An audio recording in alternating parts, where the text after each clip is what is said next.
आज हम होशे की पुस्तक में अध्याय 2, 3, 4 और 5 का अध्ययन करेंगे। अध्याय 2। इसलिए तुम लोग अपने भाइयों से, अम्मी और अपनी बहनों से रुहामा कहो। अपनी माता से विवाद करो, क्योंकि वह मेरी स्त्री नहीं और न मैं उसका पति हूँ। वह अपने मुंह पर से अपने छिनालपन को और अपनी छातियों के बीच से व्यभिचारों को अलग करे, नहीं तो मैं उसके वस्त्र उतारकर उसको जन्म के दिन के समान नंगी कर दूंगा और उसको मरुस्थल के समान और मरुभूमि सरीखी बनाऊंगा और उसे प्यास से मार डालूंगा। उसके बच्चों पर भी मैं कुछ दया न करूंगा, क्योंकि वे कुकर्म के लड़के हैं। उनकी माता ने छिनाला किया है, जिसके गर्भ में वे पड़े उसने लज्जा के योग्य काम किया है। उसने कहा, मेरे यार जो मुझे रोटी पानी ऊन सन तेल और मध्य देते हैं, मैं उन्हीं के पीछे चलूंगी। इसलिए देखो, मैं उसके मार्ग को कांटों से घेरूंगा और ऐसा बाड़ा खड़ा करूंगा कि वह राह न पा सकेगी। वह अपने यारों के पीछे चलने से भी उन्हें न पाएगी और उन्हें ढूंढने से भी न पाएगी। तब वह कहेगी, मैं अपने पहले पति के पास लौट जाऊंगी, क्योंकि मेरी पहली दशा इस समय की दशा से अच्छी थी। वह यह नहीं जानती थी कि अन्न, नया दाख, मधु और तेल में ही उसे देता था, और उसके लिए वह चांदी सोना जिसको वे बाल देवता के काम में ले आते हैं, में ही बढ़ाता था। इस कारण मैं अन्न की ऋतु में अपने अन्न को और नए दाख मधु के होने के समय में अपने नए दाख मधु को हर लूँगा, और अपना ऊन और सन भी जिनसे वह अपना तन ढांपती है, मैं छीन लूँगा। अब मैं उसके यारों के सामने उसके तन को उघाड़ूंगा और मेरे हाथ से कोई उसे छुड़ा न सकेगा। मैं उसके पर्व, नए चांद और विश्राम दिन आदि सब नियत समयों के उत्सवों का अंत कर दूंगा। मैं उसकी दाख लताओं और अंजीर के वृक्षों को, जिनके विषय वह कहती है कि यह मेरे छिनाले की प्राप्ति है जिसे मेरे यारों ने मुझे दी है, उन्हें ऐसा उजाड़ूंगा कि वे जंगल से हो जाएंगे और वन पशु उन्हें चर डालेंगे। वे दिन जिनमें वह बाल देवताओं के लिए धूप जलाती और नथ और हार पहने अपने यारों के पीछे जाती और मुझको भूले रहती थी, उन दिनों का दंड मैं उसे दूंगा। यहोवा की यही वाणी है। इसलिए देखो, मैं उसे मोहित करके जंगल में ले जाऊंगा और वहाँ उससे शांति की बातें कहूँगा। वहीं मैं उसको दाख की बारियाँ दूंगा और आकोर की तराई को आशा का द्वार कर दूंगा, और वहाँ वह मुझसे ऐसी बातें कहेगी जैसी अपनी जवानी के दिनों में, अर्थात मिस्र देश से चले आने के समय कहती थी। यहोवा की यह वाणी है कि उस समय तू मुझे इशी कहेगी और फिर बाली न कहेगी, क्योंकि भविष्य में मैं उसे बाल देवताओं के नाम न लेने दूंगा और न उनके नाम फिर स्मरण में रहेंगे। उस समय मैं उनके लिए वन पशुओं और आकाश के पक्षियों और भूमि पर के रेंगने वाले जंतुओं के साथ वाचा बांधूंगा और धनुष और तलवार तोड़कर युद्ध को उनके देश से दूर कर दूंगा, और ऐसा करूंगा कि वे लोग निडर सोया करेंगे। मैं सदा के लिए तुझे अपनी स्त्री करने की प्रतिज्ञा करूंगा, और यह प्रतिज्ञा धर्म और न्याय और करुणा और दया के साथ करूंगा। यह सच्चाई के साथ की जाएगी और तू यहोवा को जान लेगी। यहोवा की यह वाणी है कि उस समय मैं आकाश की सुनकर उसको उत्तर दूंगा और वह पृथ्वी की सुनकर उसे उत्तर देगा, और पृथ्वी अन्न, नए दाख मधु और ताजे तेल की सुनकर उनको उत्तर देगी, और वे यिज्रेल को उत्तर देंगे। मैं अपने लिए उसे देश में बोऊंगा और लोरुहामा पर दया करूंगा, और लो अम्मे से कहूँगा, तू मेरी प्रजा है, और वह कहेगा, हे मेरे परमेश्वर।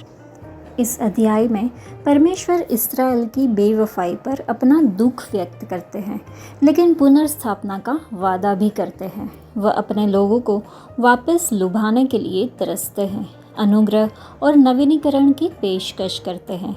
मेल मिलाप के लिए परमेश्वर की इच्छा हमें सिखाती है कि चाहे हम कितने भी दूर क्यों न चले जाएं, उनकी बाहें हमेशा हमारे लौटने के लिए खुली है। हम समझ सकते हैं कि घर एक देश की वह कड़ी है जो उसे एक साथ बांधे रखती है। होशे की भविष्यवाणी के पीछे की कहानी एक टूटे हुए घर की त्रासदी है। घर समाज की चट्टानी नींव है और सभी लोगों के लिए ऐसा ही रहा है। परमेश्वर ने शुरुआत में ही मानव जाति को घर दिया है। घर समाज का निर्माण खंड है। कोई भी देश उनमें रहने वाले घरों से अधिक दृढ़ नहीं होता, क्योंकि घर ही समाज का समग्र प्रकृति को निर्धारित करता है। घर एक देश की वह श्रृंखला कड़ी है जो उसे एक साथ बांधे रखती है और हर व्यक्तिगत कड़ी महत्वपूर्ण है। होशे ने परमेश्वर और उसके लोगों के बीच के रिश्ते की तुलना एक पति और उसकी पत्नी के रिश्ते से की, आत्मिक और वैवाहिक बेवफाई के बीच एक समानता खींचते हुए। बाइबल बहुत ही स्पष्ट है कि यौन क्रिया केवल विवाह संबंध के संदर्भ में हो सकती है। इस अध्याय के वचन 15 में हमने देखा कि वही मैं उसको दाख की बारियां दूंगा और आकोर की तराई को आशा का द्वार कर दूंगा, और वहाँ वह मुझसे ऐसी बातें कहेगी जैसे अपनी जवानी के दिनों में, अर्थात मिस्र देश से चले आने के समय कहती थी। आकोर की तराई इस्राएल के इतिहास में संकट और दुख का प्रतीक था। यहीं पर आकान ने पाप के कारण इस्राएलियों को पराजय मिली थी। उसके अपराध के कारण आकान और उसके पूरे परिवार का नाश हुआ और यह स्थान न्याय, शर्मिंदगी और असफलता का स्मारक बन गया। लेकिन भविष्यवक्ता होशे के द्वारा परमेश्वर ने वादा किया कि वह इस संकट के स्थान को आशा के द्वार में बदल देंगे। जो स्थान पराजय का प्रतीक था वह पुनर्स्थापना का चिन्ह बन जाएगा। लेकिन परमेश्वर ऐसा क्यों करेंगे उन लोगों के लिए जो उनके प्रति अविश्वासी थे? क्योंकि उनका प्रेम हमारी असफलताओं से कहीं ज़्यादा है। उनकी दया न्याय पर विजय पाती है। वह अपने बच्चों को सदा के लिए अस्वीकार नहीं करते, बल्कि उन्हें प्रेम से बुलाते हैं और उन्हें एक नई शुरुआत देते हैं। कोई फ़र्क नहीं पड़ता कि आपका अतीत कैसा दिखता है या आपने कितनी गलतियां की है। परमेश्वर आपके संकट की तराई को आशा के द्वार में बदल सकते हैं। जो कभी शर्म और पीड़ा का कारण बना था, वही परमेश्वर की कृपा और उद्धार का साक्ष्य बन सकता है। तो क्या आप अपराध बोध या भविष्य के भय से संघर्ष कर रहे हैं?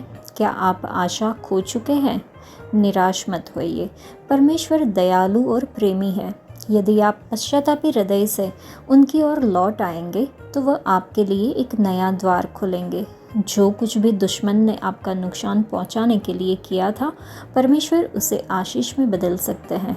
आपके जीवन की सुखी अवस्था को वह समृद्धि में बदल सकते हैं। आपके दुख को वह आनंद में परिवर्तित कर सकते हैं। वह राख से सुंदरता उत्पन्न करने में सक्षम है। जो लोग एक समय आकोर की तराई में शोक मना रहे थे, वे एक दिन आनंद के गीत गाएंगे, जैसे इस्राएलियों ने मिस्र से छुटकारा पाने के बाद गाया था। आपका दुख आपकी कहानी का अंत नहीं है। परमेश्वर आपके जीवन, आपकी आशा और आपके उद्देश्य को पुनर्स्थापित करेंगे। वह आपको अपने निकट बुला रहे हैं ताकि आप उसके विश्वास योग्य प्रेम को पहले से भी ज़्यादा गहराई से अनुभव कर सकें। परमेश्वर आपकी तराई को विजय में बदल सकते हैं। आकोर की तराई जो कभी पराजय का स्थान था, वह आशा का द्वार बन गई। जो असफलता की याद दिलाता था, वही पुनर्स्थापन का स्थान बन गया। आपकी बीती गलतियाँ आपके भविष्य को परिभाषित नहीं कर सकती। यदि आप परमेश्वर को समर्पित हो जाते हैं तो निराश मत होइए। परमेश्वर अभी भी आपके जीवन में कार्य कर रहे हैं। उन पर भरोसा रखिए, उनके निकट जाइए और देखिए कि वह कैसे आपके संघर्ष को गवाही में बदल देते हैं। परमेश्वर हर श्राप को आशीष में बदल सकते हैं। वह सूखेपन को समृद्धि में बदल सकते हैं। जो कभी शर्मिंदगी का कारण था, वह आशा का द्वार बन सकता है। जब परमेश्वर हस्तक्षेप करते हैं तो दुख आनंद में बदल जाता। फिर आपका हृदय उत्साहित हो जाएगा और आपकी आकोर की तराई जल्द ही विजय का स्थान बनने वाली है। इस अध्याय में हमने एक और बात देखी। लिखा है, यहोवा की यह वाणी है कि उस समय में आकाश की सुनकर उसको उत्तर दूंगा और वह पृथ्वी की सुनकर उसे उत्तर देगा, और पृथ्वी अन्न, नए दाख मधु और ताजे तेल की सुनकर उनको उत्तर देगी और वे यिज्रेल को उत्तर देंगे। भजन संहिता 33 में हम देखते हैं कि परमेश्वर ने अपने शब्द से आकाश और पृथ्वी को बनाया। जब उसने उसे कहा तब हो गया। जब उसने आज्ञा दी तब वास्तव में वैसा ही हो गया। उसने आज्ञा दी और वह दृढ़ रहा। होशे और भजनकार इन सत्य के प्रकाश में हमें बताना चाहते हैं कि जब लोग प्रभु को स्वीकार करते हैं तो उनकी आज्ञा आसमान को दी जाती है कि वह वर्षा और धूप बरसाए, जो बदले में पृथ्वी से संचार करती है, ताकि पानी इकट्ठा हो और उसमें मौजूद पोषक तत्वों के साथ मिल जाए, जो पौधों द्वारा हवा में मौजूद कार्बन डाइऑक्साइड गैस के साथ मिलकर शर्करा का उत्पादन करेगा, जो अनाज, नई मधु और तेल बन जाएगा, जो अंत में अंतिम उपयोगकर्ता मनुष्य तक पहुंचता है। आज्ञाओं का ये पूरा क्रम परमेश्वर के द्वारा देना शुरू होता है, जो आदि से अंत है, जो कि भाषा का उपयोग करते हैं। जीवन उनकी सृजनात्मक सामर्थ्य द्वारा संचालित होता है, जिसका पालन और क्रियान्वयन उनकी रचना द्वारा किया जाता है तथा जिसे मनुष्य तक पहुंचाया जाता है। सृष्टि के आरंभ से ही अंतिम लाभार्थी निर्धारित कर दिया जाता है। यहाँ इजराइल का अर्थ है इस्राएली। जब भी मनुष्य यहोवा को स्वीकार करने में विफल रहता है तो यह आज्ञा बाधित हो सकती है और हम सूखा और अकाल का अनुभव करते हैं। मनुष्य को छोड़कर हर दूसरी सृष्टि प्रभु की आज्ञा मानती है और इसीलिए सूखा, अकाल और बाढ़ हमारी आज्ञा उल्लंघन के कारण हो सकते हैं। इस अध्याय 3। फिर यहोवा ने मुझसे कहा, अब जाकर एक ऐसी स्त्री से प्रीति कर जो व्यभिचारिणी होने पर भी अपने प्रिय की प्यारी हो, क्योंकि उसी भांति यद्यपि इस्राएली पराये देवताओं की ओर फिरे और दाख की टिकियों से प्रीति रखते हैं तो भी यहोवा उनसे प्रीति रखता है। तब मैंने एक स्त्री को चांदी के 15 टुकड़े और 1.5 होमेर जौ देकर मोल लिया। मैंने उससे कहा, तू बहुत दिन तक मेरे लिए बैठी रहना और ना तो छिनाला करना और ना किसी पुरुष की स्त्री हो जाना, और मैं भी तेरे लिए ऐसा ही करूँगा, क्योंकि इस्राएली बहुत दिन तक बिना राजा, बिना हाकिम, बिना यज्ञ, बिना लाठ और बिना एपोद या गृह देवताओं के बैठे रहेंगे। उसके बाद वे अपने परमेश्वर यहोवा और अपने राजा दाऊद को फिर ढूंढने लगेंगे और अंत के दिनों में यहोवा के पास और उसकी उत्तम वस्तुओं के लिए थरथराते हुए आएंगे। इस अध्याय में होशे ने गोमेर को गुलामी से छुड़ाया, जो अपने लोगों के प्रति परमेश्वर की अटूट प्रतिबद्धता को दर्शाता है। विश्वासघात के बावजूद उसका प्रेम अटल रहता है। सच्चे प्रेम में बलिदान शामिल है। जिस तरह परमेश्वर हमारे प्रति वफादार है, उसी तरह हमें भी हर समय उनके प्रति वफादार रहना चाहिए। हमारे प्रभु यीशु मसीह द्वारा क्रूस पर पश्चाताप और अनुग्रह की सामर्थ्य को खूबसूरती से प्रदर्शित किया गया है।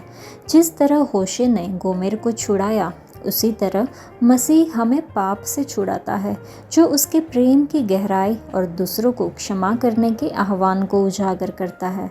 हमें उसके बारे में ज्ञान प्राप्त करने और उनके वचन के अनुसार जीने के लिए प्रोत्साहित किया जाता है, हमारे जीवन में आत्मिक जागरूकता के महत्व को पहचानते हुए।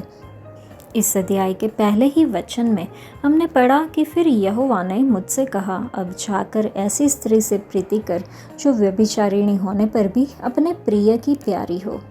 परमेश्वर ने होशे नबी से बात की और उसे अपनी पत्नी गोमेर के पास वापस जाने और उससे प्रेम करने के लिए कहा, भले ही वह उसके प्रति बेवफा थी। पुराने नियम में परमेश्वर ने एक आदमी को अपनी पत्नी को तलाक देने की अनुमति दी थी यदि वह उसके प्रति बेवफा हो, लेकिन परमेश्वर ने तलाक द्वारा विवाह तोड़ने का आदेश नहीं दिया था यदि पति या पत्नी अपने साथी को माफ़ कर सकते हैं और स्वीकार कर सकते हैं और फिर भी बेवफा जीवन साथी से प्यार करते हैं।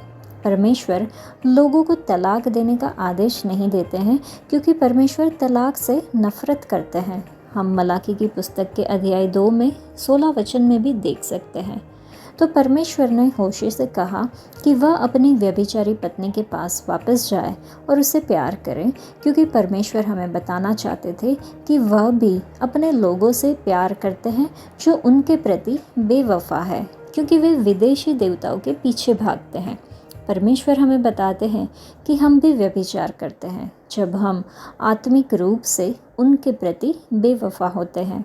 परमेश्वर अपने लोगों से बहुत प्यार करते हैं और इसलिए हमें क्षमा करने और हमसे प्यार करने के लिए तैयार है, भले ही हम उनके प्रति विश्वासघाती हो जाए जब हम उन्हें अपने परमेश्वर के रूप में अस्वीकार करते हैं। परमेश्वर ने इस्राएलियों को अपने लोगों के रूप में चुनकर उनके प्रति अपना महान प्रेम दिखाया, लेकिन इस्राएलियों ने अपने परमेश्वर को अस्वीकार कर दिया और विदेशी देवताओं की आराधना और बलिदान करके उनसे दूर हो गए। इस प्रकार वे अपने पति के प्रति विश्वासघाती पत्नी की तरह बन गए, क्योंकि परमेश्वर ने अपने चुने हुए लोगों को अपनी दुल्हन और खुद को उनका दुल्हा माना। चलिए हम अपने लोगों के लिए परमेश्वर के प्रेम पर कभी संदेह ना करें। हम उनके लोग हैं। हम अपना ध्यान क्रूस पर चढ़ाए गए हमारे प्रभु यीशु मसीह पर केंद्रित करें, जो हमें हमारे लिए परमेश्वर के गहरे और महान प्रेम के बारे में बताते हैं। यूहन्ना 3:16 में कहा गया है, क्योंकि परमेश्वर ने जगत से ऐसा प्रेम रखा कि उसने अपना एकलौता पुत्र दे दिया, ताकि जो कोई उस पर विश्वास करे वह नाश ना हो परंतु अनंत जीवन पाए। चलिए हम अपने जीवन की सभी परिस्थितियों में केवल उनके प्रति वफादार रहने के लिए परमेश्वर की कृपा भी मांगे। अध्याय 4। हे इस्राएलियों, यहोवा का वचन सुनो। इस देश के निवासियों के साथ यहोवा का मुकदमा है। इस देश में न तो कुछ सच्चाई है, न कुछ करुणा और न कुछ परमेश्वर का ज्ञान ही है। यहाँ शाप देने, झूठ बोलने, वध करने, चुराने और व्यभिचार करने को छोड़ कुछ नहीं होता। वे व्यवस्था की सीमा को लांघ कर कुकर्म करते हैं और खून ही खून होता रहता है। इस कारण यह देश विलाप करेगा और मैदान के जीव जंतुओं और आकाश के पक्षियों समेत उसके सब निवासी कुम्हला जाएंगे और समुद्र की मछलियाँ भी नष्ट हो जाएगी। देखो, कोई वाद विवाद न करे, न कोई उलाहना दे, क्योंकि तेरे लोग तो याजकों से वाद विवाद करने वालों के समान है। तू दिन दोपहरी ठोकर खाएगा और रात को भविष्यवक्ता भी तेरे साथ ठोकर खाएगा, और मैं तेरी माता का नाश करूँगा। मेरे ज्ञान के न होने से मेरी प्रजा नष्ट हो गई है। तूने मेरे ज्ञान को तुच्छ जाना है, इसलिए मैं तुझे अपना याजक रहने के अयोग्य ठहराऊँगा, इसलिए कि तूने अपने परमेश्वर की व्यवस्था को तज दिया है। मैं भी तेरे बाल बच्चों को छोड़ दूँगा। जैसे वे बढ़ते गए वैसे ही वे मेरे विरुद्ध पाप करते गए। मैं उनके वैभव के बदले उनका अनादर करूँगा। वे मेरी प्रजा के पाप बलियों को खाते हैं और प्रजा के पापी होने की लालसा करते हैं। इसलिए जो प्रजा की दशा होगी वही याजक की भी होगी। मैं उनके चाल चलन का दंड दूंगा और उनके कामों के अनुकूल उन्हें बदला दूंगा। वे खाएंगे तो सही परंतु तृप्त ना होंगे, और वेश्यागमन तो करेंगे परंतु न बढ़ेंगे, क्योंकि उन्होंने यहोवा की ओर मन लगाना छोड़ दिया है। वेश्यागमन और दाख मधु और ताज़ा दाख मधु, ये तीनों बुद्धि को भ्रष्ट करते हैं। मेरी प्रजा के लोग काठ के पुतले से प्रश्न करते हैं और उनकी छड़ी उनको भविष्य बताती है, क्योंकि छिनाला करने वाली आत्मा ने उन्हें बहकाया है और वे अपने परमेश्वर की अधीनता छोड़कर छिनाला करते हैं। बांज, चिनार और छोटे बांज वृक्षों की छाया अच्छी होती है, इसलिए वे उनके नीचे और पहाड़ों की चोटियों पर यज्ञ करते और टीलों पर धूप जलाते हैं। इस कारण तुम्हारी बेटियां छिनाल और तुम्हारी बहुएं व्यभिचारिणी हो गई है। जब तुम्हारी बेटियां छिनाला और तुम्हारी बहुएं व्यभिचार करें, तब मैं उनको दंड न दूंगा, क्योंकि पुरुष आप ही वेश्याओं के साथ एकांत में जाते और देवदासियों के साथी होकर यज्ञ करते हैं, और जो लोग समझ नहीं रखते वे नष्ट हो जाएंगे। हे इस्राएल, यदि भी तू छिनाला करता है तो भी यहूदा दोषी न बने। गिलगाल को न आओ और न बेतावेन को चढ़ जाओ और यहोवा के जीवन की सौगंध कहकर शपथ न खाओ, क्योंकि इस्राएल ने हठीली कलोर के समान हठ किया है। क्या अब यहोवा उन्हें भेड़ के बच्चे के समान लंबे चौड़े मैदान में चराएगा? एप्रैम मूरतों का संगी हो गया है, इसलिए तो रहने दे। वे जब दाख मधु पी चुकते हैं तब वेश्यागमन में लग जाते हैं। उनके प्रधान लोग निरादर होने से अधिक प्रीति रखते हैं। आंधी उनको अपने पंखों में बांधकर उड़ा ले जाएगी और उनके बलिदानों के कारण उनकी आशा टूट जाएगी। इस अध्याय में वचन 6 में हमने पढ़ा कि मेरे ज्ञान के न होने से मेरी प्रजा नाश हो गई। तूने मेरे ज्ञान को तुच्छ जाना है, इसलिए मैं तुझे अपना याजक रहने के अयोग्य ठहराऊंगा। व्यवस्था, भविष्यवक्ता और परमेश्वर के वादे, जिसमें मसीहा का आगमन भी शामिल है, ये सभी इस्राएल के बच्चों को दिए गए थे। उन्हें पवित्र जीवन के लिए दिशा निर्देश दिए गए थे। उन्हें यहोवा के वचन को अस्वीकार करने के दुष्परिणामों के बारे में चेतावनी दी गई थी। हालांकि उन्होंने उसकी चेतावनियों की अवहेलना की, क्योंकि उन्होंने यहोवा के नियम को अस्वीकार कर दिया। इसलिए उसका जवाब था कि मैं भी तुम्हें अपना याजक होने से अस्वीकार करता हूँ और मैं तुम्हारे बच्चों को भी भूल जाऊँगा। ये कितना दुखद होगा अगर परमेश्वर हमें अस्वीकार कर दे और हमारे बच्चों को भूल जाए। परमेश्वर ने अपने वचन को अपने नाम से भी अधिक महान किया है, इसलिए जो वचन को तुच्छ जानता है वह नाश हो जाएगा, परंतु जो आज्ञा का भय मानता है उसे प्रतिफल मिलेगा। हम नीति वचन में देख सकते हैं। यह भी लिखा है कि जो अपना कान व्यवस्था सुनने से मोड़ लेता है उसकी प्रार्थना घृणित ठहरती है।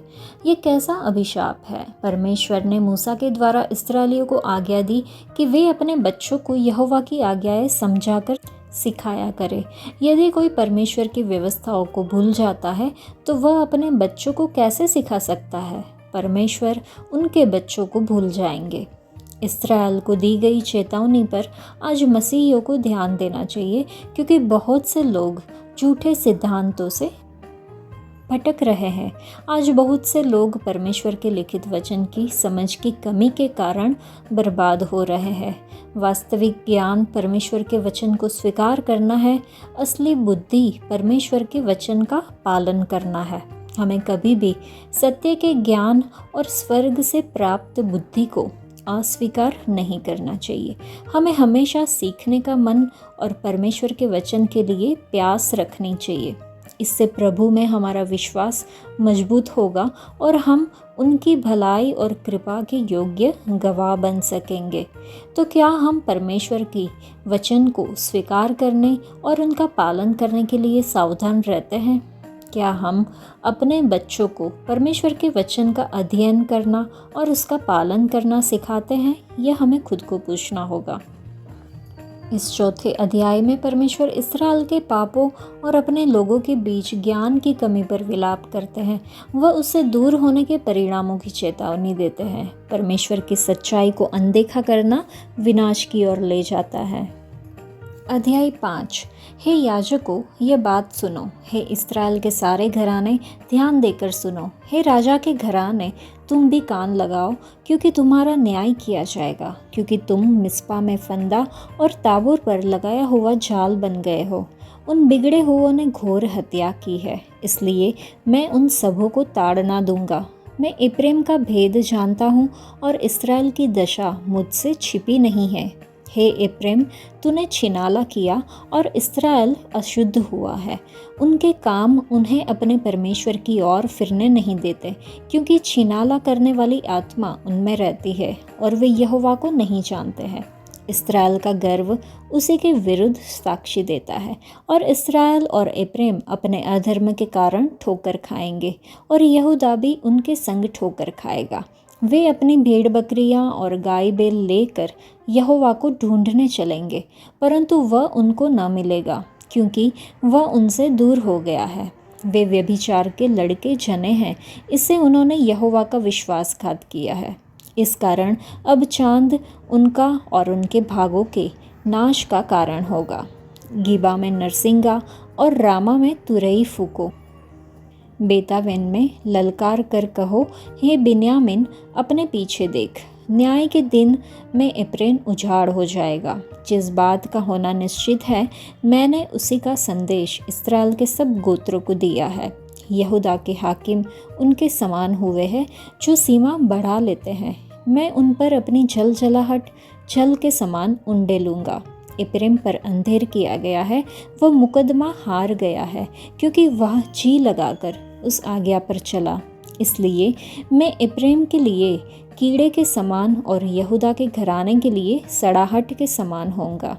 जब एप्रेम ने अपना रोग और यहूदा ने अपना घाव देखा, तब एप्रेम अशूर के पास गया और यारेब राजा को कहला भेजा, परंतु न वह तुम्हें चंगा कर सकता और न तुम्हारा घाव अच्छा कर सकता है, क्योंकि मैं एप्रेम के लिए सिंह और यहूदा के घराने के लिए जवान सिंह बनूंगा। मैं आप ही उन्हें फाड़ कर ले जाऊंगा। जब मैं उठा ले जाऊंगा, तब मेरे पंजे से कोई न छुड़ा सकेगा। जब तक वे अपने को अपराधी मानकर मेरे दर्शन के खोजी न होंगे, तब तक मैं अपने स्थान को न लौटूंगा। और जब वे संकट में पड़ेंगे, तब जी लगाकर मुझे ढूंढने लगेंगे। इस अध्याय के वचन 4 से 12 पढ़कर हम समझ सकते हैं कि परमेश्वर का न्याय इस्राएल, यहूदा और एप्रेम पर उनके मूर्ति पूजा और घमंड के पाप के कारण आया था। एप्रेम के गोत्र ने इस्राएल के सच्चे परमेश्वर की आराधना छोड़ दिया और इसके बजाय मूर्ति पूजा की शुरुआत की, क्योंकि वे मूर्ति पूजक देशों के झूठे देवताओं की ओर आकर्षित थे। परमेश्वर ने इस्राएल और यहूदा को आशीष दी थी, क्योंकि उसने उन्हें अपना चुना हुआ लोग कहा था, लेकिन वे खुद को अन्य राष्ट्रों से श्रेष्ठ मानते थे। उन्होंने सोचा कि वे झूठे देवताओं और उनकी आराधना करने पर यहोवा द्वारा आशीष प्राप्त कर सकते हैं। उन्होंने नहीं सोचा कि उनके पापों ने उनके परमेश्वर को नाराज़ किया है।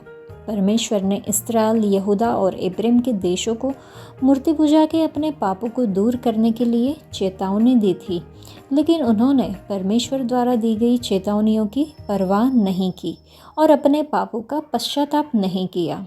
इसलिए परमेश्वर ने उन पर न्याय पारित करने का फैसला किया।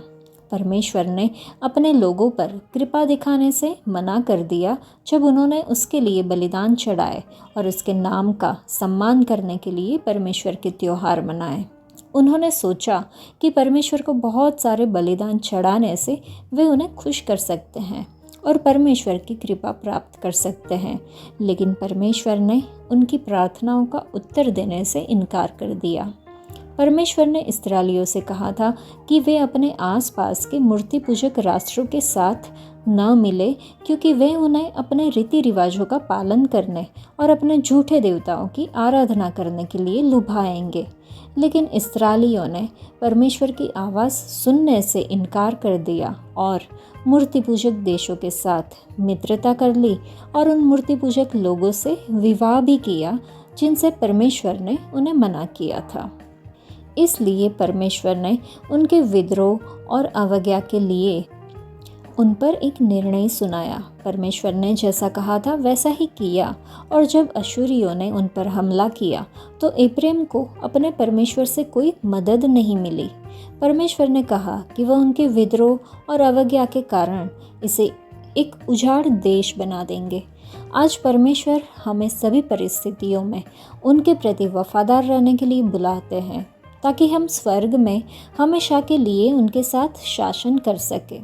क्योंकि लूका रचित सुसमाचार में अध्याय 12 में 34वें वचन में लिखा है, क्योंकि जहाँ तेरा धन है वहाँ तेरा मन भी रहेगा। हमारी नज़र हमेशा हमारे प्रभु पर होनी चाहिए, क्योंकि वही हमारा प्रभु और परमेश्वर है। इस अध्याय में इस्राएल के अगुवों और याजकों को उनके भ्रष्टाचार और लोगों को धार्मिकता से नेतृत्व करने में विफलता के लिए निंदा की जाती है। लोग परमेश्वर से भटक गए हैं, जिससे मनोनीत न्याय की ओर ले गए हैं। पश्चाताप के आह्वान पर जोर दिया जाता है, क्योंकि परमेश्वर चाहते हैं कि लोग अपने पापों को पहचानें अगुवाई दूसरों को धार्मिकता की और मार्गदर्शन करने की जिम्मेदारी के साथ होती। हम ये भी समझ सकते हैं कि परमेश्वर की सुरक्षा के हटाए हुए हाथ का सामना करना अच्छा विचार नहीं है। वचन 6 में हमने देखा कि वे अपनी भेड़ बकरियां और गाय बैल लेकर यहोवा को ढूंढने चलेंगे, परंतु वह उनको न मिलेगा क्योंकि वह उनसे दूर हो गया है। तो यह वचन उस खतरे के बारे में बताता है जिसका सामना हम तब करते हैं जब परमेश्वर हमसे दूर हो जाते हैं और हमारी बात नहीं सुनते हैं। हम जानते हैं कि जब हम लगातार परमेश्वर की आवाज़ यानी पवित्र आत्मा के विरुद्ध विद्रोह करते हैं तो वह दुखी होते हैं और हमारे भीतर शांत रहते हैं। इसलिए इफिसियों के पत्र के अध्याय 4 में 30वें वचन में कहा गया है कि परमेश्वर के पवित्र आत्मा को शोकित मत करो, जिससे तुम पर छुटकारे के दिन के लिए छाप दी गई है। यह पवित्र आत्मा ही है जो हमारी रक्षा करता, हमारी देखभाल करता और हमें छुटकारे के अंतिम दिन तक सुरक्षित रखता है। छुटकारे के अंतिम दिन तक सुरक्षित रखता है जब हम हमारी पूरी आत्मा, प्राण और शरीर के रूप में यीशु के सामने उनकी दुल्हन के रूप में निर्दोष रूप से प्रस्तुत किए जाएंगे। परमेश्वर ने अपनी संतानों के चारों ओर एक बाड़ा लगाया है ताकि दुश्मन रूपी शैतान हमें छू ना सके या हम पर हमला ना कर सके। हालांकि अगर परमेश्वर ने खुद को हमसे दूर कर भी लिया है तो शैतान हमारे जीवन में खुशी खुशी अपना रास्ता बना लेता है। जब बाड़ा टूट जाता है तो सांप अंदर घुस आता है, जैसा कि सबोपदेशक की पुस्तक में अध्याय 10 में 8वें वचन में है कि जो गड्ढा खोदे वह उसमें गिरेगा और जो बाड़ा तोड़े उसको सर्प डसेगा। शैतान दरवाजे पर खड़ा इंतज़ार कर रहा है कि कब वह उन विद्रोही लोगों को खा जाए और पकड़ ले जो पाप करके उनके लिए दरवाज़ा खोलते हैं। इसलिए हमेशा पवित्र आत्मा की सलाह ले, प्रार्थना और परमेश्वर के वचन को पढ़ने के माध्यम से अपनी सुरक्षा के लिए परमेश्वर के करीब रहे। पाप वह मुख्य प्रमुख तत्व है जो हमें परमेश्वर से अलग करता है, जिसके कारण वह हमारी बात नहीं सुन सकते हैं।